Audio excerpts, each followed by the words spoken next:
Bonjour Maxime, Bonjour. merci d'être avec nous. Alors vous venez de publier Les balançoires vides, le piège de la dénatalité, c'est paru aux éditions de l'Observatoire. Qui dit pas d'enfants dans les balançoires, dit pas de force de travail demain et donc pas de financement des retraites. Oui, de manière très rapide, Schématisé. c'est un peu ça, oui. Mais vous allez le développer et nous l'expliquer. Tout à Merci fait. beaucoup. Merci beaucoup, merci pour l'invitation. Merci surtout de mettre à l'honneur un sujet qu'on n'a pas trop l'habitude d'aborder. On parle beaucoup du réchauffement climatique, on parle à juste titre aussi de l'IA, de la révolution technologique, mais on oublie une méga tendance qui est aussi puissante, peut-être un peu moins visible, un peu moins palpable, mais qui est tout aussi importante. J'ai nommé la démographie. Alors, on va commencer très très large en cassant une première idée reçue qui est que le risque mondial aujourd'hui est la surpopulation. Ce n'est plus le cas. Depuis 2012, les naissances au niveau mondial déclinent. En 2017, on a passé ce qu'on appelle le pic d'enfants, c'est-à-dire que depuis 2017, le nombre d'enfants sur Terre de moins de 5 ans ne croît plus et décline. Si bien que, comme vous le voyez dans ce graphique, les projections démographiques sur les années à venir font état d'une baisse à venir de la population mondiale. Alors bien sûr, c'est des projections, on ne peut pas prédire l'avenir, mais vous voyez que toutes ces projections vont tous dans la même direction. Une baisse de la population mondiale pour la première fois depuis le XIVe siècle. La peste noire, ce n'était pas vraiment volontaire, cette fois-ci ce sera volontaire, et ça va beaucoup plus vite que tout ce qu'on avait anticipé. Quand est-ce que ça arrivera ? On ne sait pas exactement, l'ONU voit ça en 2080, je pense que ce sera probablement 2050, 2060, ça sera beaucoup plus tôt. C'est-à-dire que nous ou nos enfants vont voir pour la première fois la baisse de la population mondiale. Alors pourquoi ? C'est très simple, on a des générations qui ne se renouvellent plus. Ici vous voyez que c'est le taux de fécondité, c'est-à-dire le nombre moyen d'enfants par femme, plus la couleur est sombre et plus le taux de fécondité est élevé. Ça c'est une photographie du monde dans les années 50. Vous voyez qu'on a des taux de fécondité élevés un peu partout. Si on prend la même photo aujourd'hui, ça arrive. Ces taux de fécondité, ils ont baissé partout. Ils ont baissé beaucoup plus vite que tout ce qu'on avait anticipé. Et finalement, c'est plus que l'Afrique subsaharienne, vous voyez, où perdurent des taux de fécondité élevés. Le record actuel étant le Niger, à 7 enfants par femme en moyenne, et le record le plus bas étant la Corée du Sud, 0,7 enfants par femme. Donc c'est une marée descendante qui va très très vite, qui concerne tous les continents, qui concerne quasiment tous les pays, et qui concerne aussi la France. On a longtemps cru qu'on était résistant à cette tendance, et bien ça n'est plus le cas. Donc vous avez ici à votre gauche, l'évolution du taux de fécondité. Vous pouvez voir d'ailleurs un peu toute l'histoire de la France dans ces courbes. Vous voyez bien la Première Guerre mondiale, la Deuxième Guerre mondiale, le baby-boom, cette fameuse grosse bosse qu'on voit qui dure une bonne trentaine d'années, et le taux de fécondité qui passe en dessous du seuil de renouvellement des générations, 2,1 enfants par femme. C'est le seuil qui permet, sur le long terme, à la population de continuer à croître. Vous voyez que ce taux, il a baissé. On était autour de 2 en 2010, plutôt pas mal, mieux que beaucoup d'autres pays. Et depuis 2010, ça a chuté progressivement, puis ça s'est accéléré. Aujourd'hui, on est à 1,6 enfants par femme en moyenne, 1,5 même en France métropolitaine. C'est le niveau le plus bas qu'on a atteint depuis 1919. Donc on revient, vous voyez, sur des moyennes très très basses. Et en parallèle, vous avez le taux de natalité, qui est le nombre de naissances rapporté à une partie de la population, qui lui baisse depuis 20-30 ans, et qui témoigne en fait d'une population vieillissante qui fait de moins en moins d'enfants. Alors, sur cette courbe, vous voyez quelque chose qui vient de se passer. Pour ceux qui lisent un peu les nouvelles, vous avez remarqué que cet été, il y a eu un petit emballement autour de la démographie, puisque le solde naturel est devenu négatif pour la première fois depuis les années 40. Alors le solde naturel, c'est la différence entre les naissances et les décès. Les naissances, vous voyez, c'est la courbe bleue. On avait l'habitude en France d'avoir plus de naissances que de décès, d'avoir même beaucoup plus de naissances que de décès. Sauf que depuis 2010, vous voyez bien, la courbe, elle s'est effondrée. Moins 24% de naissances en France depuis 2010. Donc c'est pas rien, c'est vertigineux. On a fermé, pour vous donner des chiffres un petit peu rassurants, on a fermé 6000 écoles primaires en France depuis 2010 sur le territoire national. Donc les naissances baissent et on a de moins en moins d'enfants. Et en parallèle, vous voyez, on a la courbe orange qui monte, c'est la courbe des décès. Ça, c'est assez automatique, on sait pourquoi elle monte. C'est parce que la population vieillit. Les premiers baby-boomers ont 80 ans cette année et arrivent donc à des âges de plus forte mortalité, ce qui fait que les décès sont en augmentation. Ces deux courbes, on pensait qu'elles allaient se croiser dans les projections de l'INSEE dans 10 ans. Donc ça arrive 10 ans plus tôt que tout ce qu'on avait anticipé, et ça fait basculer la France dans un nouveau régime démographique, celui où les décès sont supérieurs aux naissances. Alors la pyramide des âges, on a l'habitude, on voit à peu près ce que c'est, je crois qu'on l'a un peu tous appris, je ne sais plus si c'est en primaire ou au lycée. En 95, elle ressemblait à ça. Vous voyez, pyramide des âges plutôt pyramidale. On voit bien les deux creux des deux guerres mondiales. Aujourd'hui, la pyramide des âges, elle ressemble à ça. Donc c'est plus trop une pyramide. Et si on extrapole un tout petit peu jusqu'en 2050, vous voyez qu'elle ressemble à ça. Donc ce qui est en train de se passer, c'est que vous voyez très bien le baby boom qui devient un papy boom, donc qui fait grossir la pyramide vers le haut, et la dénatalité, la baisse des naissances, qui la fait maigrir par le bas. Le problème, c'est qu'en 1945, quand on a refondé notre modèle social, on a cru que la démographie allait rester vigoureuse, que la pyramide des âges allait rester pyramidale, c'est plus le cas, que les générations allaient continuer à se renouveler, ce n'est plus le cas, et que la jeunesse serait toujours majoritaire, en gros qu'on aurait beaucoup de jeunes pour financer quelques personnes âgées. Or aujourd'hui, comme vous pouvez le voir, on a de plus en plus de personnes âgées et de moins en moins de jeunes pour les financer, et c'est tout le problème du modèle social actuel. Si on regarde un tout petit peu plus loin, 2070, donc là vous voyez c'est la pyramide projetée, le contour que vous voyez en rouge c'est la pyramide actuelle. Donc vous voyez que ça évolue assez rapidement. Ça, c'est si le taux de fécondité à 1,6 reste le même. En gros, si on garde 1,6 enfants par femme en moyenne, la pyramide des âges en France, elle ressemble à ça. Si on descend juste à 1,5 le taux de fécondité, c'est pas beaucoup, et ben ça change quand même complètement la pyramide des âges sur les décennies à venir. Et vous voyez tout le problème qu'on a, c'est qu'en fait, le ventre de la pyramide, les actifs, donc ceux qui financent le modèle social, ceux qui font tourner l'économie, vont même certainement se réduire en taille, tandis que le haut de la pyramide est en train de grossir considérablement. Alors d'ailleurs, j'ai un concours pour savoir trouver un nouveau nom en fait pour cette pyramide des âges. Il faut qu'on arrête de l'appeler pyramide. Alors on m'a dit dernièrement que ça ressemblait à un paquebot vu de profil. On peut voir un paquebot, mais j'ai mieux. Un étudiant m'a dit il n'y a pas longtemps, ça ressemble à un kebab. Vous voyez, un grill de kebab, le logo, voilà. Donc peut-être qu'il faut appeler ça le kebab démographique. Hein, je vous laisse le choisir. Toujours est-il que des petites variations, comme vous voyez, du taux de fécondité et des naissances, elles se payent extrêmement cher. En tout cas, on les retrouve 10, 20, 30 ans après sur la pyramide des âges. Et donc c'est quelque chose qui est quand même assez prévisible et qu'on peut voir venir. Une autre manière de voir les choses. Vous avez trois courbes ici, les moins de 20 ans dans la population française. Vous voyez qu'en 2014, dans une indifférence quasi générale, pour la première fois de l'histoire de France, hein, je parle bien de l'histoire de France, les moins de 20 ans ont été mis en minorité par les plus de 60 ans. C'est la première fois que ça arrive, on n'a jamais connu ça. On ne sait pas comment faire, on ne sait pas gérer un pays où tout d'un coup, les soixantenaires, les plus de 60 ans, sont majoritaires par rapport aux moins de 20 ans. Si les tendances actuelles continuent, en 2038, ce sera les plus de 70 ans qui seront majoritaires par rapport aux moins de 20 ans. Donc vous voyez, on est vraiment dans un vieillissement généralisé et accéléré. Et encore une fois, là, on est en territoire complètement inconnu. Alors, j'essaie de résumer en une slide tout ce que ça veut dire en termes économiques et sociaux, un peu compliqué dans le temps imparti, mais en gros, on a un baby bust à l'heure du papy boom. Alors, je m'excuse pour ces anglicismes. D'un côté, un papy boom avec une hausse des dépenses de retraite et santé. C'est pas anodin si dans tous les pays européens aujourd'hui on a les mêmes débats sur le coût des retraites, le coût de la santé. Une population qui vieillit, ça coûte cher et il faut pouvoir financer ça. Il y a des départs massifs du marché du travail, je vais y revenir tout de suite.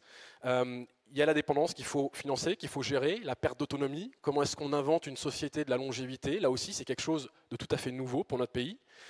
Une société plus averse au risque, on perd le goût du risque, les sociétés vieillissantes, on le voit très bien au Japon, où il y a beaucoup moins de création d'entreprises, il y a beaucoup moins de dépôts de brevets, et puis il y a un risque de gérontonomie, ça c'est la recherche économique qui commence à avancer sur ces sujets. En gros, le gâteau ne croît plus, mais il est de plus en plus redistribué vers une population âgée qui a des besoins croissants. De l'autre côté, vous avez un baby bust, donc la dénatalité, raréfaction à moyen terme de la main-d'œuvre. Moins de bébés aujourd'hui, c'est moins de travailleurs demain. La chute du ratio cotisant-retraité, voilà, on a de moins en moins d'actifs pour payer pour de plus en plus de retraités. Créativité, idées nouvelles, c'est quand même le privilège de la jeunesse de secouer les choses et d'avoir des idées disruptives. Donc moins de jeunes, c'est aussi potentiellement moins de productivité et moins d'innovation. Un déficit d'optimisme juvénile, pas besoin de faire un dessin. Et enfin, ce que Raymond Aron, dans ses mémoires, appelle un état d'esprit d'abdication. Il finit ses mémoires comme ça en disant finalement la dénatalité, le pire, c'est un état d'esprit de fin de siècle. De croire que tout est foutu, que finalement si on se met à faire moins d'enfants, eh ben, ça veut dire qu'il n'y a plus d'avenir, et s'il n'y a plus d'avenir, c'était mieux avant, etc., etc. Toute ressemblance avec la France d'aujourd'hui est bien sûr purement fortuite. Les conséquences de tout ça, c'est qu'on a des finances publiques qui sont sous pression, bien sûr. Il faut qu'on finance ce vieillissement démographique, il faut au passage qu'on finance la remilitarisation du continent, puisqu'on a promis à Donald Trump d'augmenter les dépenses de défense, et puis aussi il faut financer la transition climatique. Donc la dépense publique ne va pas baisser, au contraire, elle va continuer à augmenter. Modèle social sous tension, on a de plus en plus de contributeurs et de moins en moins de gens, de bénéficiaires et de moins en moins de contributeurs. Voilà, donc ça explique aussi toutes les tensions qu'on voit actuellement. Le marché du travail, vous avez des sorties massives qui ne sont pas compensées par des entrées, j'y viens tout de suite. Une productivité en berne. Aujourd'hui, la productivité en France, elle est complètement plate. Quand vous comparez d'ailleurs aux États-Unis, c'est un petit peu des tendances très différentes. Et une croissance à tonnes. On n'a plus beaucoup de croissance en France. On est quand même dans un état presque stationnaire, du point de vue de la croissance économique. Donc la démographie a des impacts extrêmement forts, vous voyez, et extrêmement puissants sur une variété de sujets que vous connaissez bien et qui nous touchent tous. Sur le marché du travail, c'est très simple. Sur cette décennie, 2020-2030, vous avez 7,4 millions de pots de départ. Alors c'est sympa pour les collègues, mais on n'a jamais vu un tel flux de sortie du marché du travail. Ça, c'est en gros la queue de comète des baby-boomers, c'est tous ceux qui partent à la retraite, et donc c'est quand même presque un quart de la population active, on n'a jamais connu ça, et dans certains métiers, comme vous pouvez le voir sur ce graphique, vous avez plus du tiers des effectifs qui sont aujourd'hui en poste qui partent à la retraite. Dans le BTP, dans l'industrie, dans l'agriculture, dans le socio-médical, vous avez des métiers complets qui sont soumis justement au vieillissement de la population et à ses départs à la retraite. Dans certains métiers, le déséquilibre démographique il est flagrant. Quand vous faites la somme entre les départs, c'est ce que vous voyez en rouge sur ce graphique, les arrivées, ce que vous voyez en vert, et les créations nettes d'emplois, et ben vous vous rendez compte en fait qu'on n'a pas assez de jeunes pour remplacer le départ des seniors, ce qu'on appelle les seniors, j'aime pas trop ce terme, mais c'est comme ça. Et donc vous voyez par exemple dans les agents d'entretien, aide à domicile, conducteurs de véhicules, en fait, on a un vrai problème, c'est qu'on manque de main-d'œuvre aujourd'hui pour faire face à ce vieillissement massif de la population. Et c'est là où vous voyez que les deux phénomènes, vieillissement et dénatalité, à terme, la raréfaction des jeunes et le fait qu'il y ait de plus en plus de personnes âgées, viennent en fait se percuter de plein fouet sur le marché du travail, dans certains de vos métiers, et encore plus dans certaines régions de France qui sont encore plus concernées que d'autres. Alors, la dénatalité, ça peut paraître un peu abstrait. En fait, c'est déjà très palpable dans les écoles. Les écoles primaires, on a perdu un demi-million d'écoliers en France depuis 2010. Voilà, je vous ai dit on a fermé 6000 écoles, c'est parce qu'on a des écoles sans écoliers. Et qu'on doit donc fusionner des classes, on doit fermer des classes, on doit regrouper les établissements scolaires. Dans certaines régions d'ailleurs, on ferme une école et on rouvre un EHPAD par-dessus. Près de Bergerac notamment, j'ai récemment visité ça, une école maternelle qui devient un EHPAD. Voilà, tout un symbole. Ça arrive dans le secondaire. Les 15 années qu'on vient d'avoir de dénatalité, c'est une marée descendante. Dans le secondaire, dans les collèges sont déjà en train de perdre des collégiens. En termes absolus, les effectifs sont déjà en train de baisser. À partir de l'année prochaine, les lycées seront aussi touchés. C'est-à-dire que les effectifs, en termes absolus, vont baisser. Et quand on extrapole à l'enseignement supérieur, vous voyez que le nombre d'étudiants dans l'enseignement supérieur, tout ce qui est post-bac, à partir de 2028, ça va commencer à baisser et ça va s'accélérer à partir de 2032. Donc la France est confrontée à une raréfaction de sa jeunesse, et c'est quelque chose qu'on n'avait pas l'habitude de voir, puisqu'on a toujours été habitué à se dire que la jeunesse était une denrée abondante, disponible. Ce n'est plus le cas, et ça change bien sûr toute la perspective. Quelque chose qu'on ne sait pas forcément, c'est qu'en fait la population en âge de travailler, 15-64 ans, elle est déjà en train de décliner. Elle décline depuis 2010, par le vieillissement, par la dénatalité qui va accélérer les choses, vous voyez sur le graphique de gauche. Pour l'instant, on s'en est plutôt bien sorti en faisant augmenter les taux d'emploi et les taux d'activité. C'est-à-dire qu'on a un peu moins de gens en âge de travailler, mais on a mis plus de gens en âge de travailler au boulot que par le passé. On n'a jamais eu autant de gens en âge de travailler qui travaillent. Contrairement à tous les discours sur les Français fainéants qui ne veulent plus travailler, on n'a jamais eu des taux d'activité et des taux d'emploi aussi élevés. Ça, c'est quand même deux effets, notamment sur l'emploi des jeunes, l'apprentissage, et sur l'emploi des seniors, la réforme des retraites, qui permet d'augmenter les taux d'activité au-delà de 55 ans, au-delà de 60 ans. Donc ça, c'est des curseurs qui ont plutôt bien marché, mais ils ne vont pas marcher très longtemps, puisqu'au bout d'un moment, vous arrivez à des limites. Vous ne pouvez pas pousser plus haut le taux d'emploi et le taux d'activité quand vous avez utilisé toute la main-d'œuvre disponible. Et donc, vous avez un problème, c'est que la population active, d'ici 10 ans, je dis bien la population active, c'est le nombre de personnes qui vont travailler, elle va commencer à décliner d'ici 10 ans. Vous voyez déjà qu'elle ne croît plus par démographie, c'est la partie bleue du graphique. La démographie est déjà en sens inverse, mais, comme je vous le dis, on a réussi par les taux d'activité, par les changements de comportement, le fait qu'on arrive à faire travailler davantage les gens dans l'âge de travailler. On a réussi à repousser cette baisse, mais elle est inéluctable. Et en 2035, probablement avant, ça dépend bien sûr des hypothèses de productivité et de solde migratoire, mais même avec des soldes migratoires positifs, la population active française va baisser. C'est-à-dire qu'en gros, on va avoir moins de bras et de cerveaux pour faire tourner l'économie. Dans certaines régions, je pense à la Normandie, je pense Centre-Val de Loire, je pense dans le Grand Est, la population active est déjà en train de baisser. Donc si vous avez des problématiques pour recruter des jeunes, ce n'est pas parce que les jeunes ne veulent plus travailler, c'est parce qu'il y a moins de jeunes. Et ça, c'est quelque chose de tout à fait nouveau. La ressource humaine est en train de se raréfier et ça va aller en s'empirant. Dans les territoires, ça a aussi des impacts, forcément. On a aujourd'hui en France un tiers de nos départements qui sont déjà en décroissance démographique. Vous voyez, cette carte, c'est tout ce qui est clair, rose clair, rouge clair. Ce sont des départements qui ont déjà dépassé leur pic de population, donc ils sont déjà en décroissance.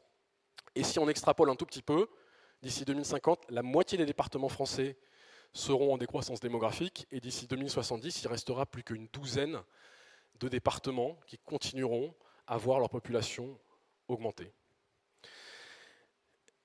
On vieillit vite, les campagnes vieillissent elles aussi. Vous avez ici quelque chose que j'aime beaucoup, c'est l'indice de jeunesse, c'est-à-dire qu'on rapporte la population des moins de 20 ans à celle des plus de 60 ans. Et donc vous voyez là partout c'est orange, rose, je ne vois pas exactement les couleurs, mais là où c'est plutôt clair, c'est là où les jeunes sont encore majoritaires. Vous voyez 1990. Je prends la même photo en 2021. Vous voyez que les campagnes, le centre notamment de la France, on retrouve bien d'ailleurs la diagonale du vide ici, ce sont des régions maintenant où les soixantenaires sont majoritaires par rapport aux moins de 20 ans. Et là on a un vrai problème, c'est qu'on aura d'autant plus besoin de jeunes que nous avons des personnes âgées qui vieillissent et qui ont besoin d'être accompagnées. La dépendance est un vrai sujet et le problème c'est que dans ces territoires-là, on ne va plus avoir assez de jeunes pour pouvoir s'occuper de nos aînés et encore moins pour faire tourner les entreprises et l'économie. Donc vous voyez bien que ce vieillissement, il n'est pas tout à fait généralisé, ça résiste encore dans les grandes poches urbaines, autour de Paris, Lyon, toutes les mégalopoles, qui sont encore des aimants à jeunesse, on va dire, où il y a encore assez de jeunes pour le marché du travail, mais partout ailleurs, ça décroît. Alors la démographie, c'est les naissances moins les décès plus les migrations, notamment les migrations internes. Vous voyez ici le sol naturel, donc qui est la différence entre les naissances et les décès. Là où c'est bleu, c'est négatif. Là où c'est blanc, ça ne bouge pas beaucoup. Et là où c'est rouge, ça augmente. C'est-à-dire que, principalement en Ile-de-France, le couloir rhodanien et autour de Toulouse, le sol naturel reste encore positif. On a encore plus de naissances que de décès, mais ça commence à devenir l'exception. Vous voyez qu'un peu partout, ce n'est plus le cas. Je ne vais pas trop extrapoler parce que ça va vraiment vous déprimer. Mais par contre, quand on regarde le sol migratoire, les mouvements de population, on s'aperçoit que ça quitte plutôt le nord et ça vient sur le littoral aquitain et par chez moi dans le sud de la France, dans le Var. Ça, c'est principalement des mouvements de retraités qui viennent passer leur retraite, on peut les comprendre, au soleil, au bord de la mer. Et donc ça influence aussi fortement les dynamiques de population au niveau mondial. Et quand vous superposez les deux cartes, vous avez quand même une image assez forte de la France. Je termine rapidement pour respecter le temps imparti, par vous dire que en fait, tous les pays riches sont confrontés à un nouveau trilemme démographique, ce qu'on appelle un triangle d'incompatibilité. En gros, sur le long terme, vous ne pouvez pas avoir une fécondité basse, une immigration qui est faible et une population active qui est stable. Ça ne tient pas. Et donc, vous avez trois voies pour échapper à ce trilemme. La voie de la procréation. Après tout, on peut refaire des bébés, on sait tous comment faire, c'est pas compliqué. Le problème, c'est que pour les pouvoirs publics, c'est extrêmement compliqué. Il n'y a pas de baguette magique pour résoudre la dénatalité.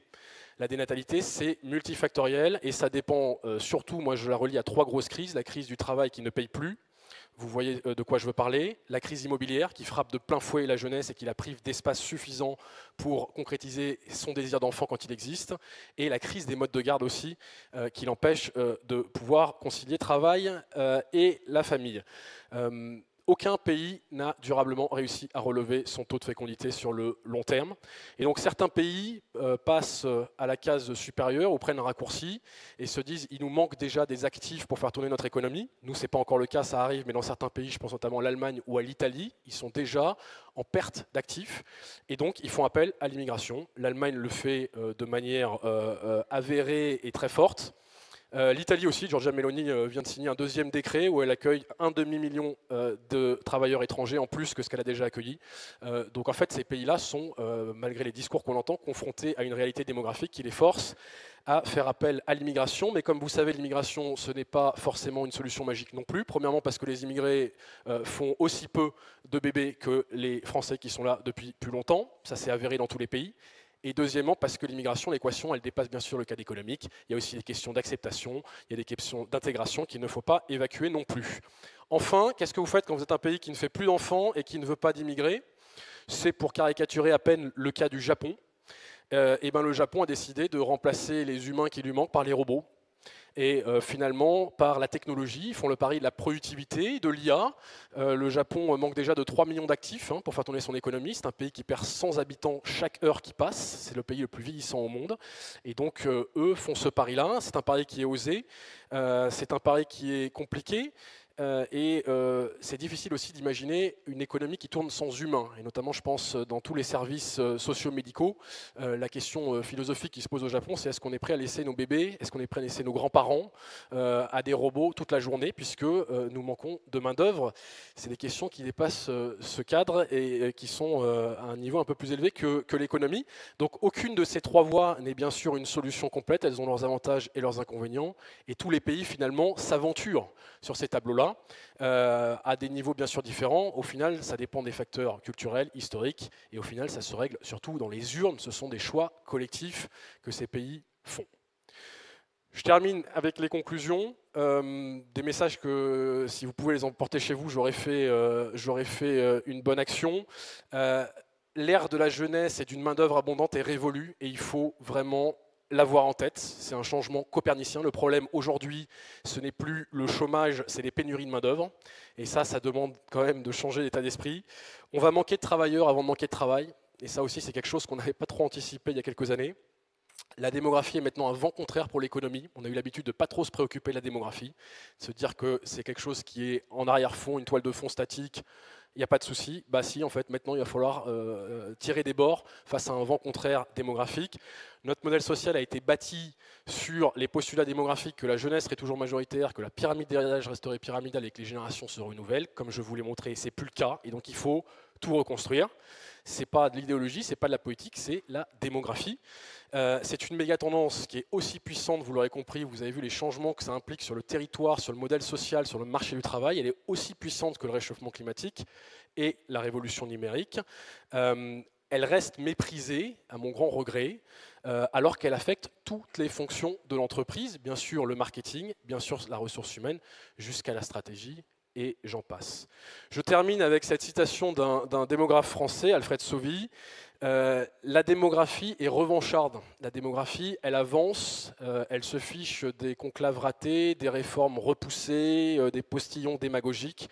C'est une botte souveraine qui avance et qui se chargera de refacturer doublement tous les efforts que nous refuserons aujourd'hui. Merci pour votre attention.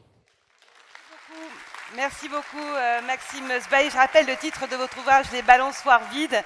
Voilà, il ne reste plus qu'à faire des bébés ou demander à nos enfants de faire des bébés et de les faire assez rapidement, si j'ai bien compris le message.